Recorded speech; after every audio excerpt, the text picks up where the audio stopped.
Punsisina hingli makhaidi nangbu kauba ngamloi ai punsisina hingli makhaidi nangbu kauba ngamloi ai nangbu kauba mikupto taibang miron tadrabani aise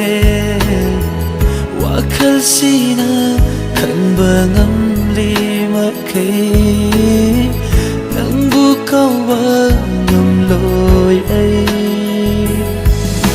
amuk tang thenaba se yabiyo kaina rasu kaunaba ngamnaba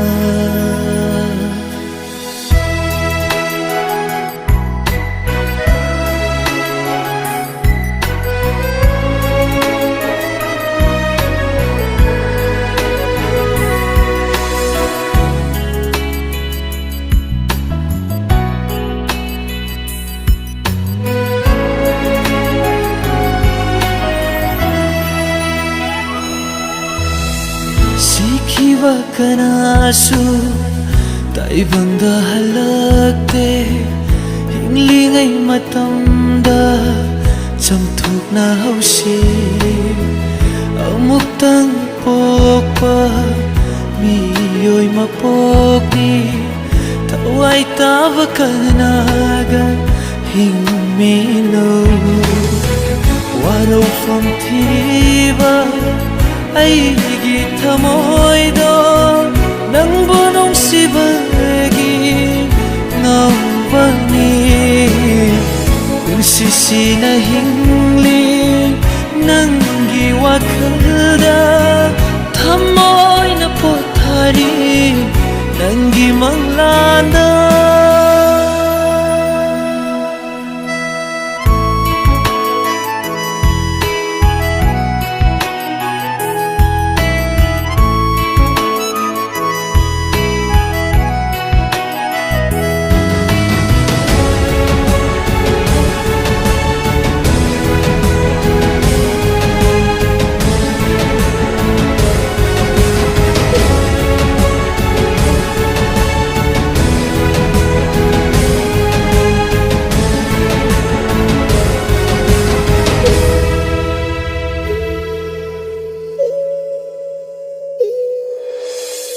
laibak thiba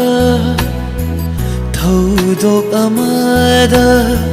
punsi se khangu thakta loi khraba hainingba wahai hairanda chatlani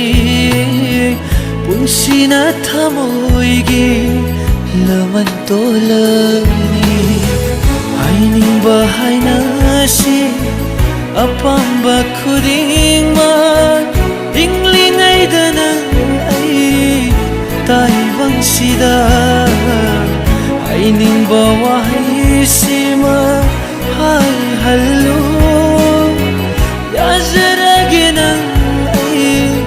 kaina bada nangbu kauba mikupto taibang miron tadrabani aise wakal sina kanbangam lima kai nangbu kauba ngamloi ai amuktang thenaba se yabiyo amuktang thenaba se yabiyo kaina rasu kaunaba ngamnaba kaina rasu kaunaba